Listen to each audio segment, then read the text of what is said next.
evening and welcome to Startup Central. This is the show that's dedicated to entrepreneurship, new age tech, and all things to do with the startup ecosystem. We'd love to hear from you and get in your feedback, so please do write into us on suc@etnow.tv or on my Twitter handle. Here's what's lined up today on the show. The Indian Angel Network has completed its first close, so we talk a little bit more about their plans to invest. We also get you more perspective from the management of UGGR Capital on their AUM growth and lots more. The latest updates when it comes to ONDC as well as BYJ's and views on investing in new age tech. That and lots more lined up, but here are your top fatafat stories from the startup universe.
All right, let's begin the show then by putting the spotlight on the Indian Angel Network. The Alpha Fund, a venture capital fund, has completed its first close at about 355 crore rupees.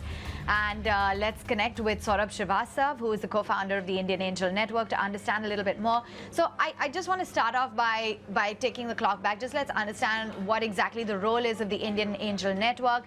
How exactly does it work? How does it help promote the overall startup ecosystem? Indian Angel Network has been around for now 17 years. And fundamentally, the role of the network is to promote the entrepreneurial ecosystem. So in all the time that we've been around, between 16 and 17 years, our game has been to invest in about 500 startups, deploy about 5,000 crores, and create at least 5,000 jobs. 500,000 jobs. Now, a good part of this is already done because we've invested close to 1,000 crores already. Companies that have raised that money have gone on to raise another 18 times, 18,000 crores. We have 3 unicorns, we have 5 soonicorns, and we've done both the Angel Group, our Fund 1, and now we've just launched our second fund. So our aim is very simple. When we started, there was no angel investing in India.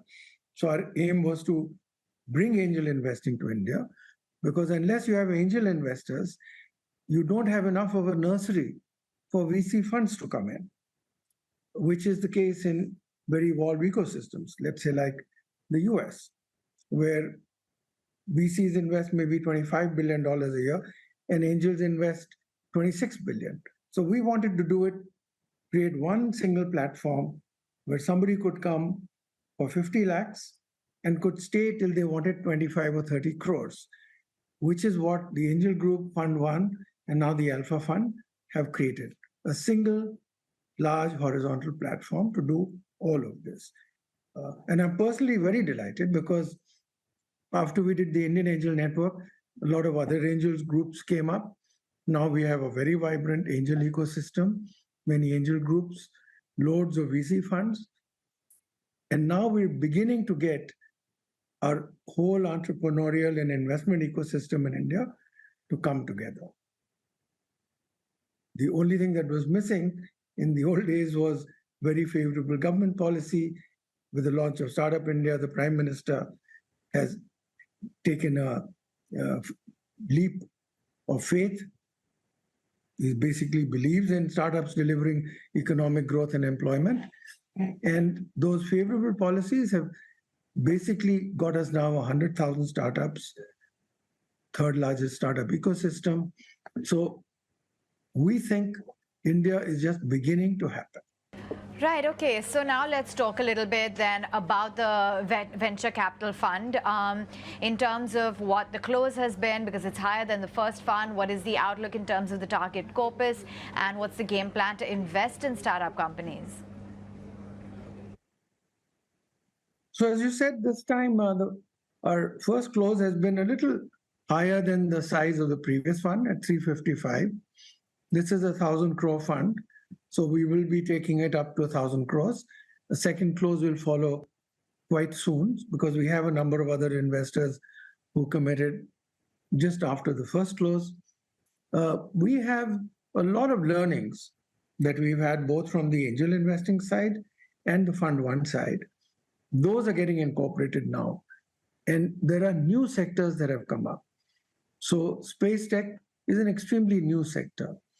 Health is exploding. We have over 6,000 startups in the whole healthcare biotech space. And we have made a lot of investments in that segment in Fund 1 as well. And then you have agri-tech, a lot of deep tech is coming up. There will be some AI.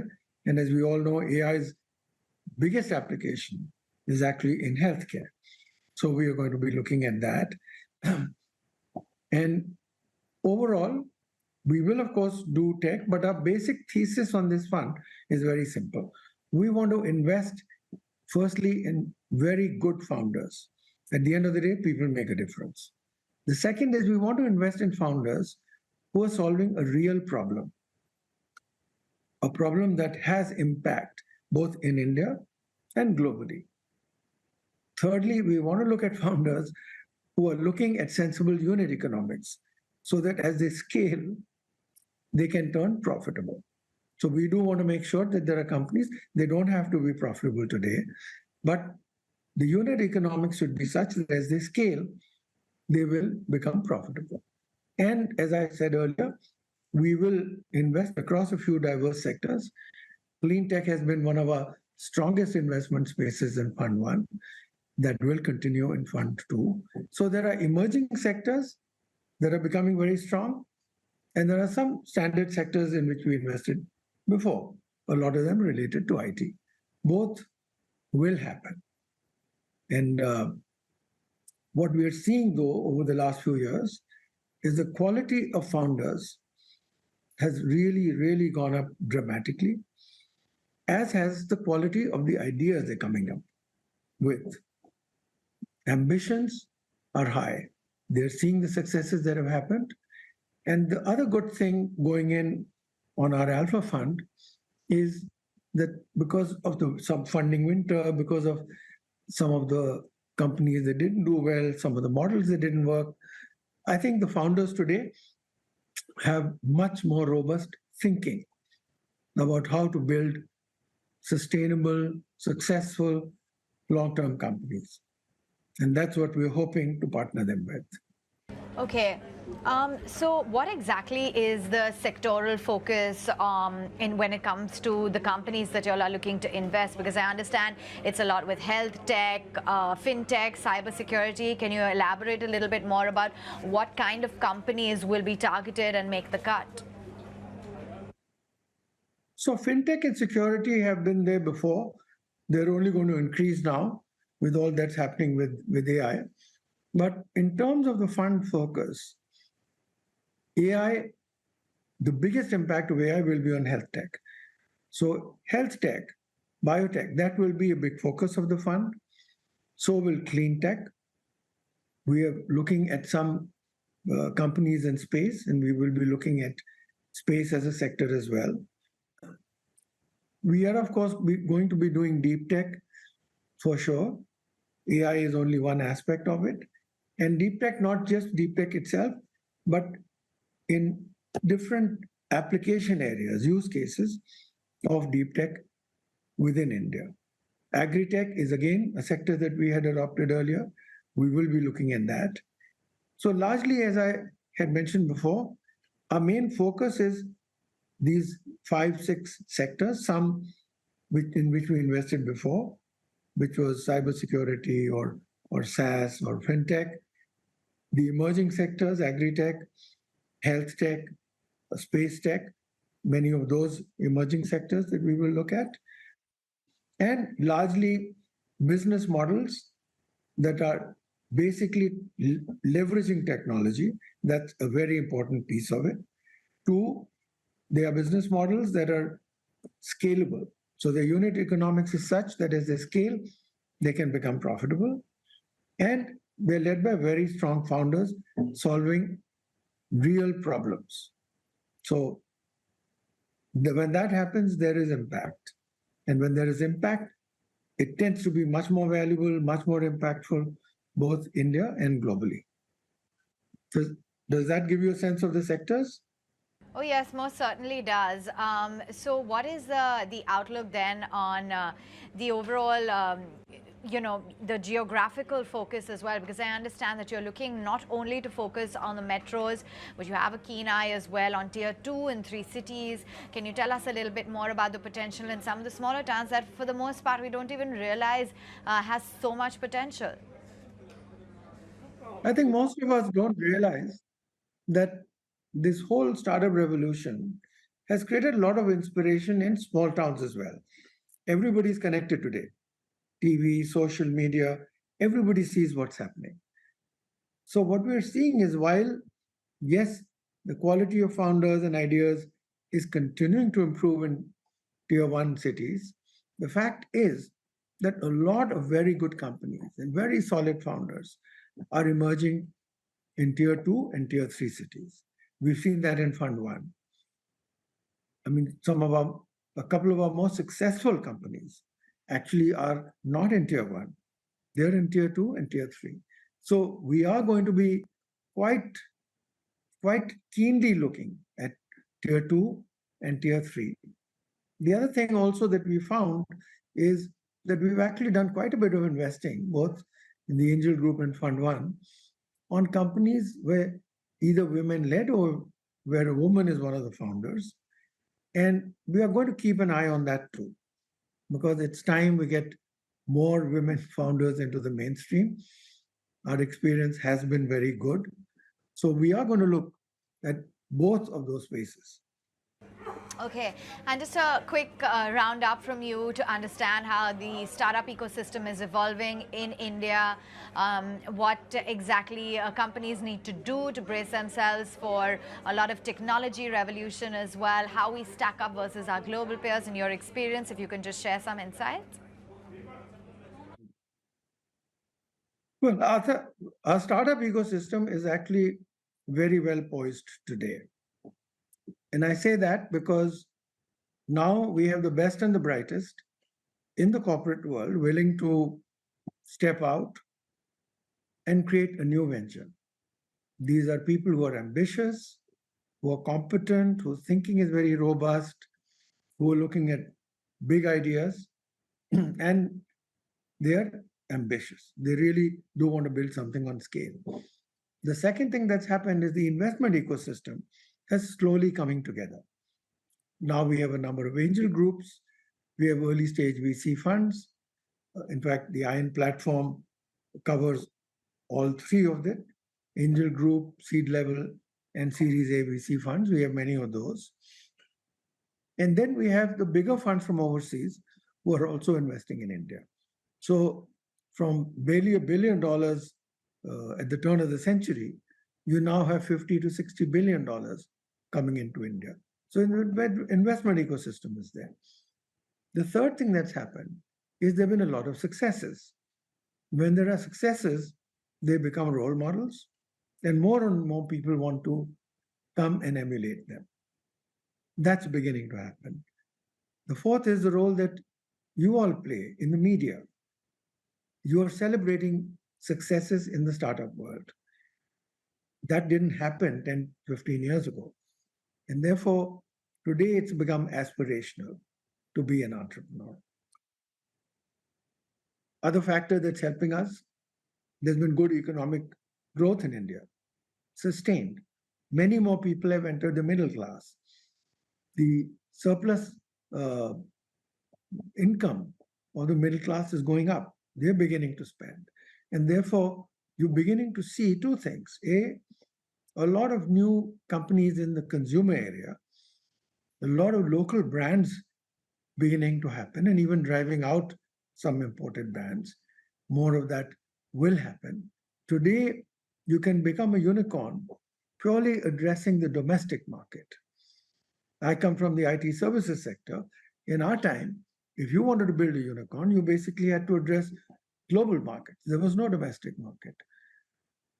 Also, many of the challenges we've had in India, let's say on the environment, on education, on financial inclusion, on affordable healthcare, our startups are beginning to see these not as challenges, but as opportunities. And they're leveraging technology and innovative business models to basically solve them. And these are large problems. Therefore, companies can build on scale. And when they get it right, they actually have a solution which is affordable, therefore will scale in India, but it will scale across all of the developing countries and post that in the developed world itself. So a lot of factors are coming together today. And to my mind, the startup revolution, where we say we are number 3, I would not at all be surprised that in the next decade or 2, if not 1, we certainly are basically in biting distance of the US as a startup ecosystem. Okay, good to have you on board. Thank you so much for taking time out and joining in. Thank you. Meantime, Paytm is planning to onboard as many as 10 million merchants onto the ONDC platform by the end of 2025. Speaking to ET Now, the launch of ONDC's Build for Bharat initiative, ONDC's T. Koshi as well as Paytm's Vijay Shekhar Sharma spoke about how the platform is going to change the face of e-commerce. Listen in. We are in a country who is stimulating entrepreneurship. We have entrepreneurs in small towns, villages, and big cities and everywhere. As of now, the digital commerce is all about merchants from big cities selling to the consumers from big cities. So I don't think there is nothing called a next phase to jump out from what we started, but to expand and enable this large network. And then my ultimate dream, which I always say, is that every product or service which is catalogable will be in this network. And diverse kind of buying applications like what you're seeing in Paytm will come and help their buyers to buy what is relevant. So it's not just the goods, not just goods, services, mobility, financial services, and also many building blocks, whether warehousing as a service, whether logistics as a service, whether packaging as a service, whether cataloging as a service. So what we are trying to do is to stimulate action in each of them. I want to get a perspective from you on scaling up as well. I think we've seen discounts coming in from food delivery startups, and I mean better than those on food delivery startups on ONDC, and I think it was trending for the right reasons as well. But one point on scaling up as well. So the beauty of ONDC is that no single person need to do the cashback or discounts, and there was no discount that was funded by the platform or players. I would rather say that. It is actually the seller who has obligation to create more delivery channel, more customer acquisition channel, who was funding for it. So it was a SKU price itself, the very particular SKU which was priced at a discount, and that is, I think, is the reason that we also believe that this open network will work out, because I mean, if you look at food itself as a category, there is a seller who wants to bring more number of customers and they want to bring the value, so they will find out the ways to discount, and that is what will scale. If you notice, the food delivery service or grocery services are in certain geography out there, while the platform and network will allow them to go to even far and wide and increase the TAM for the industry. All right, let's move right on then to the latest when it comes to BYJU'S, which continues to be in a spot of bother. We understand that the NCLT has issued a notice to BYJU'S after the BCCI has dragged the edtech giant over the alleged non-payment to the tune of 158 crore rupees. Let's get an Ankur Mishra, my colleague, who joins in with the details. Ankur? Yes, NCLT has set in the order that there is a notice which needs to be served to BYJU'S. Now, this is as per the insolvency petition which has been filed by BCCI against BYJU'S, and the claimed amount is 158 crore. Now, this amount is not that important, but the process is more important, because once this insolvency petition is initiated, it also gives chance to other lenders to go for similar kind of unpaid dues. Remember, there were other lenders as well who were in discussion with BYJU'S over non-payment of dues, and all those discussions were continuing. Now, this petition is important under Section 9, because if this is admitted, there will be insolvency proceedings which will be initiated against BCCI. In fact, in the petition itself, it has been revealed that there was a notice which was served in the month of January, and those dues have not been cleared yet, and hence BCCI has moved NCLT for recovering that amount. So all in all, it all depends on NCLT what kind of direction they give further, but for now a notice has been served to BYJU'S. All right, let's move right on then and put the spotlight on UGGR Capital. We understand that the management is on track to reach about 10,000 crores AUM by the end of FY24. What is the outlook on the disbursement momentum during the festive season? Let's listen in to what the management had to say. One of our core objectives have also been to create awareness among MSME in India. The critical challenge which we see as a lender or as a credit provider, that most of the MSME in India don't know that how to get credit, what are the government scheme, what is a credit guarantee, how to adapt to GST, how to adapt to digital banking. And we have been looking for a platform with whom we can collaborate and disseminate this information. As you know, Laghu Udyog Bharti has a very vast network of MSME in India across the length and breadth of the country, and they have also been looking for such a partner who can create this awareness. So we, beside our credit business, we thought this is part of our nation building exercise is to partner with somebody, and we would be doing roughly around 150 location, big awareness campaign where we'll go to physical location, call these MSME and present to them that how the Bharat is now converging to a digital Bharat, and how MSME can benefit from the spread of digitization and the new changes which is happening into the MSME economy. That's good to know, Mr. Nath, but I wanted to get a bit more sense from you in terms of the penetration into this MSME vertical. What do you think is the situation in India right now? What's the access to capital like? How many people have you been able to touch through these MSME efforts of yours?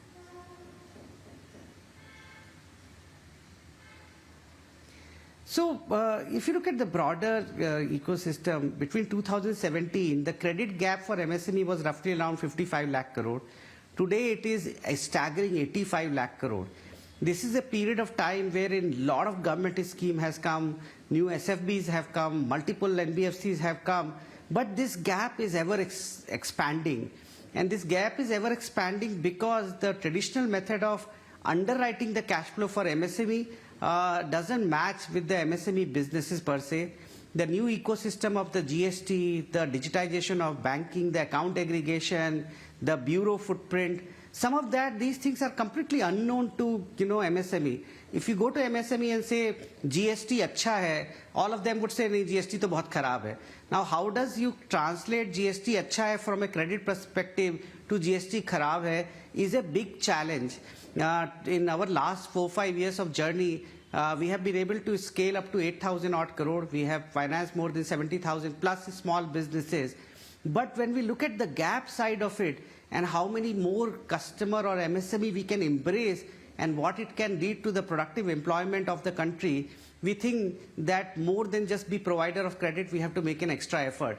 And we would like to be a bridge of what the customer or MSME thinks and how us as lenders think, and how do we bring their sets of challenges or problem and let the entire lending industry gradually adopt to their need. And that's why this partnership, I think, so is very path-breaking.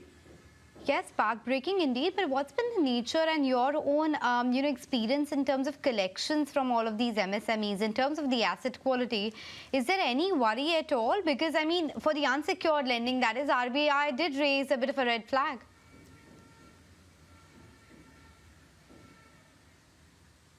Ma'am, I have explained this many times. The term unsecured lending from an RBI parlance is largely for consumer financing and personal loan. If you look at the RBI's narrative or the government's intention, in India, up to 2 crore of unsecured loan is guaranteed by the government under CGT MSME. The whole challenge for MSME industry to provide credit without collateral. The difference between an unsecured consumption loan when you go buy fridge, TV, consumption item, or when you take a personal loan for a holiday versus an MSME taking in without collateral loan is completely different, because when a small business takes an unsecured loan, he uses that loan for working capital, which leads to more employment, leads to our growth of our economy. So I don't think so the RBI has raised red flag with respect to non-collateral loan for MSME. RBI's worry has largely been on the consumer financing and also personal loan, which also leads to inflation to some extent. While we also do collateralized loans, 70% of our business is by collateral and 30% of our business is without collateral, but that also loan get guaranteed by the CGT MSME. So in form or shape, the government of India provides the collateral in form of the guarantee. The economy would grow when we have an ability to assess the cash flow through GST and the banking and provide short-term working capital for small businesses without collateral. Wrapping it up on this edition of Startup Central. Hope you enjoyed watching. Do remember to keep the feedback coming on suc@etnow.tv or on my Twitter handle. Thanks so much for watching. Catch you same time tomorrow.